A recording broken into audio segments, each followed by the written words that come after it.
उत्तराखंड में लंबे समय से कैबिनेट विस्तार को लेकर चर्चाएं चल रही हैं। इन चर्चाओं को और हवा तब मिली जब मंत्री प्रेमचंद अग्रवाल के इस्तीफे के बाद सीएम धामी दिल्ली रवाना हुए। सीएम के दिल्ली दौरे पर रहने के दौरान कयास लगाए जा रहे थे कि प्रदेश में जल्दी कैबिनेट विस्तार हो सकता है।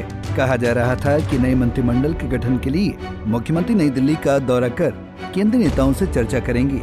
लेकिन जब सीएम धामी दिल्ली से उत्तराखंड वापस लौटे तो उन्होंने मंत्रिमंडल विस्तार को लेकर चल रही चर्चाओं पर पूर्ण विराम लगा दिया। उन्होंने कहा कि इस बार मंत्रिमंडल विस्तार को लेकर बात नहीं हुई है।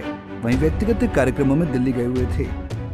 नहीं, इस बार मंत्रिमंडल की बात नहीं हुई है, क्योंकि इस बार मैं व्यक्तिगत कार्यक्रमों में गया था और मुझे कुछ समारोह में भी शामिल होना था कुछ जगह पर।